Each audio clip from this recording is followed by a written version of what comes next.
The death toll is rising in the east coast of the United States as remnants of Hurricane Florence generate more rain and floodwaters.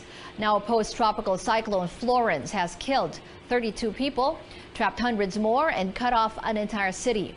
25 of the casualties were in North Carolina, 6 in South Carolina, and 1 in Virginia.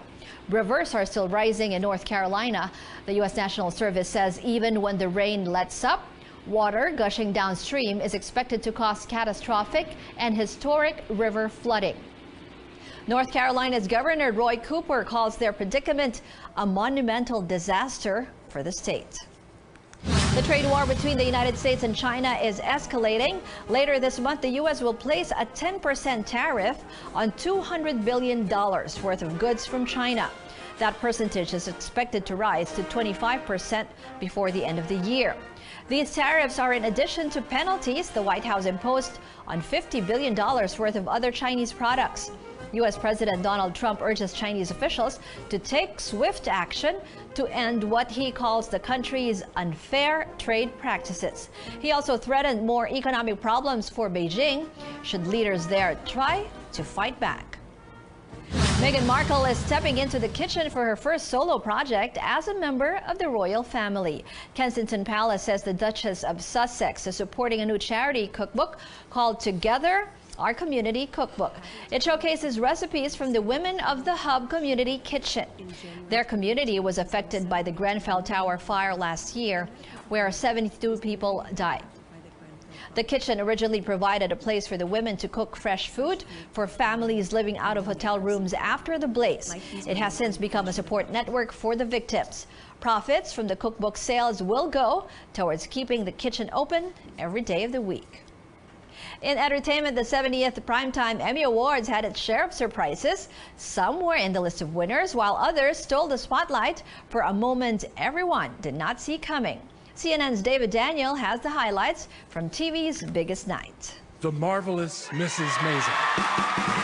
The big winner on TV's biggest night was The Marvelous Mrs. Maisel. The Amazon series picked up 5 Emmys, including Outstanding Comedy Series and Lead Comedy Actress for Rachel Brosnahan. It's about a woman who's finding her voice anew, and it's something that's happening all over the country right now. One of the most important ways that we can find and use our voices is to vote. HBO's Game of Thrones returned to win a pair of Emmys, including Outstanding Drama Series, while FX's American Crime Story, The Assassination of Gianni Versace, took a trio of trophies, topped by Outstanding Limited Series or TV Movie. 1 out of every 4 LGBTQ people in this country will be the victim of a hate crime.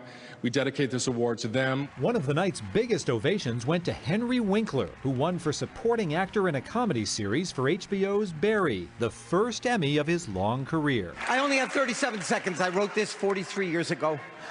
Okay.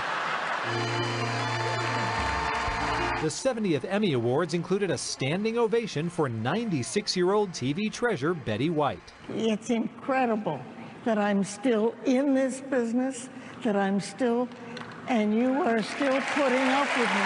But the night's most memorable moment no one saw coming, except Glenn Weiss, who won an Emmy for directing the Oscars and used his acceptance speech to tell his girlfriend, Jan Svensson,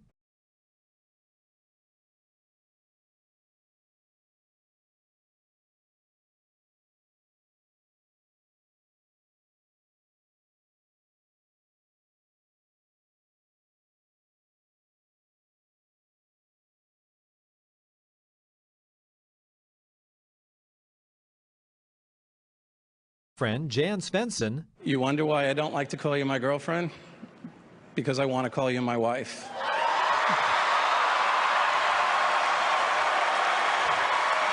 Will you marry me? On a night of winners, what could be a sweeter win than that? In Hollywood, I'm David Daniel. You're watching the news. More stories from the newsroom.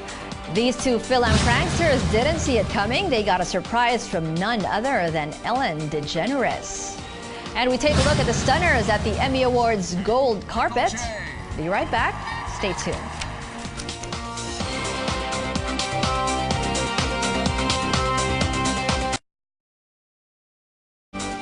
Thanks for staying with us here in the newsroom. Two Filipino Americans who went viral for pulling a prank on a popular fast food chain has caught the attention this time of American talk show host Ellen DeGeneres. Early this month, Jeff Maravilla and Christian Toledo took social media by storm after they hung a fake poster of themselves in a McDonald's restaurant in the U.S. state of Texas.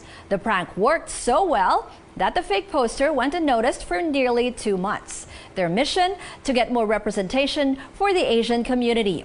The two were then invited to the Ellen DeGeneres show, and as much as they surprised McDonald's, they too got a surprise of their own. Ellen revealed a new billboard promoting her show, and on it were photos of the pranksters. Ellen challenged the two friends to hang a fan art poster of her in another McDonald's restaurant. And the biggest surprise, the two will now be parts of a McDonald's marketing campaign after receiving $25,000 each. Over in Hollywood, TV's biggest stars were honored at the 70th Primetime Emmy Awards in Los Angeles, California, but not before they showed off the best fashion looks on the gold carpet. Watch.